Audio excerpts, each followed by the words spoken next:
Alex, congratulations. Thank you. How does it feel to be standing here having just defeated the defending champion on center court?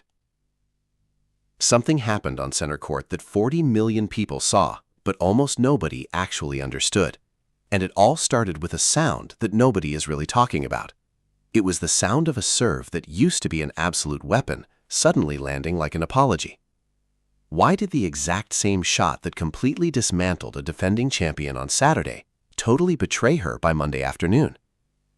What did two legends spot from the commentary booth that the entire stadium missed? And why, in the one moment that mattered more than any other in her entire career, did Alex freeze for exactly 4 points in a row? Stick around for this one, because the answer is not what you think, and it changes everything about how you are going to watch her next match. Picture the scene first, because you need to feel the atmosphere before you can understand what broke. Monday evening, the sky over London was doing that pale gold thing it does right before a grass court crowd loses its mind. Alex walks out, and she is not walking out as some feel-good underdog story anymore. 2 days earlier, she had done something almost nobody predicted. She did something that made her name trend across an entire hemisphere overnight. She had beaten Iga Swiatek. This wasn't a scare. It wasn't a close call that got explained away by bad luck or injury. It was a real win, a statement, the kind of result that turns a promising 21-year-old into a name every broadcaster suddenly needs to know how to pronounce correctly. Back home, an entire arena in Pasig City had opened its doors for free, just so 8,000 people could watch her on a screen together, screaming every time she bounced the ball.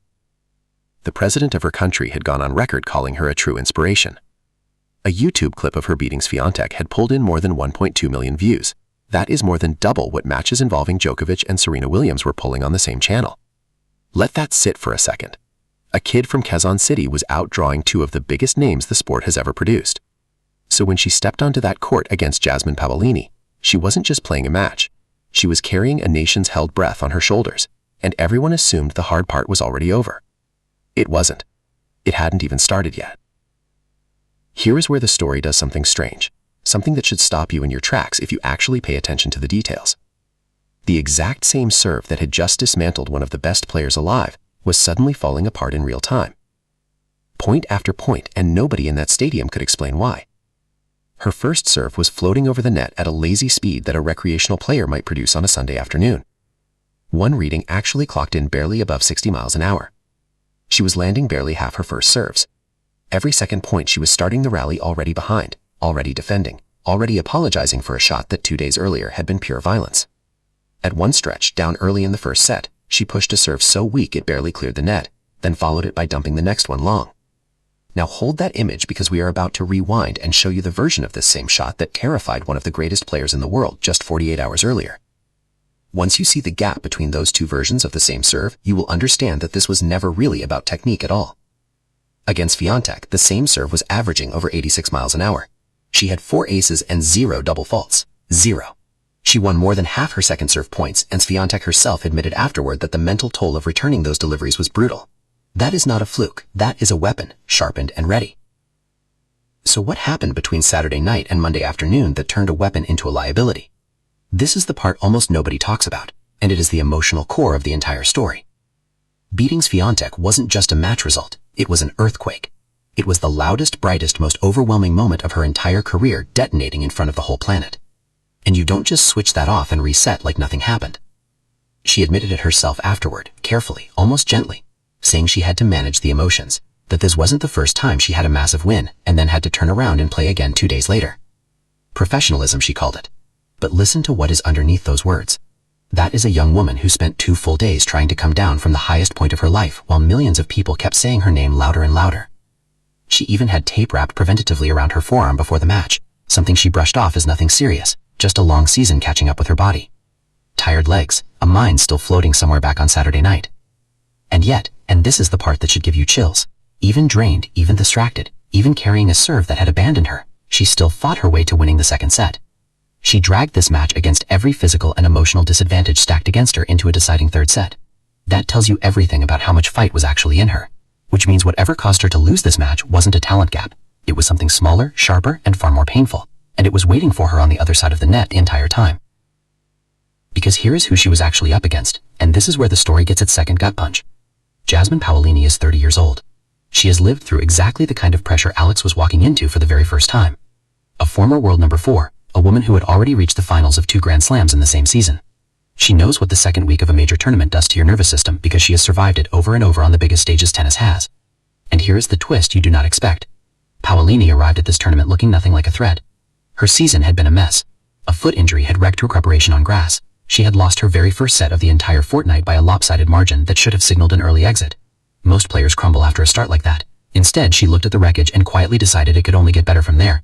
And she rebuilt herself point by point like someone who has learned the hard way exactly how to survive panic instead of being consumed by it.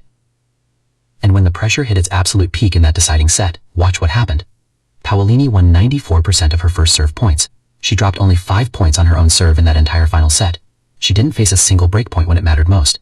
She came to the net 27 times and won 18 of those exchanges, the kind of aggression that only comes from someone who trusts her instincts completely under fire. She even admitted afterward that Roger Federer was sitting in the royal box, watching, her childhood idol, and that she had spent the match trying not to think about it and still delivered anyway.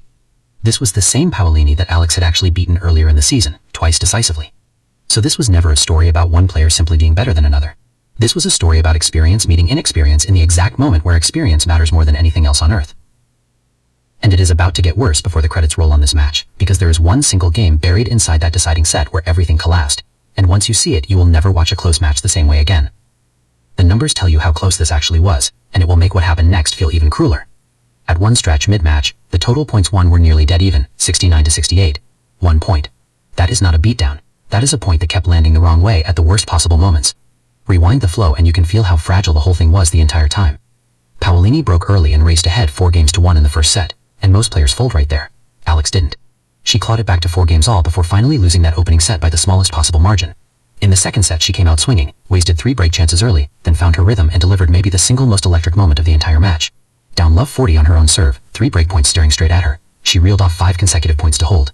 The crowd came unglued. She leveled the match. And then came the third set. And this is the part you need to slow down for, because this is where the entire dream quietly ends. The set is tied at 3 games apiece. Alex is serving. She climbs to 40-30. 2 points. Just 2 clean points away from holding serve and keeping her nose in front in the deciding set of the biggest match of her life. And then something happens that she will replay in her head for years. A backhand sails long, deuce. A forehand drifts wide, advantage Paolini. And then, in the single cruelest sequence imaginable, a double fault followed immediately by one more backhand sailing long. 4 unforced errors back to back to back to back, in the exact 4 points where composure was the only thing standing between her and history. Paolini breaks, serves out to match. It is over.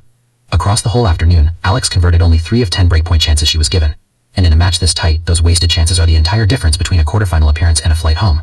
She said it herself afterward, quietly in the press room, that at this level it comes down to details, very fine details. But here is what almost nobody in that room fully understood in the moment, because high above the court, in the commentary booth, one of the greatest players who's ever picked up a racket had already spotted something the entire stadium had missed, and it had nothing to do with nerves at all. This is the twist that changes the whole narrative. While the world was watching Alex's emotions unravel, 9-time Wimbledon champion Martina Navratilova was watching her serve placement, and she was visibly stunned by what she saw. A graphic flashed up during the match, showing that Alex, a natural left-hander, a player with one of the rarest physical advantages the sport can hand you, was barely using it. Navratilova said it point blank on air, "For a lefty this is crazy." She pointed out that Alex was serving wide in the deuce court and down the middle in the ad court, which is almost the exact reverse of what a smart left-handed player should be doing to exploit a right-handed opponent's weaker side. Only a fraction of her serves were slicing away toward the backhand, the shot that should have been her signature weapon all match long. Navratilova said Alex has a wicked lefty serve and simply wasn't using it, and admitted the placement genuinely baffled her.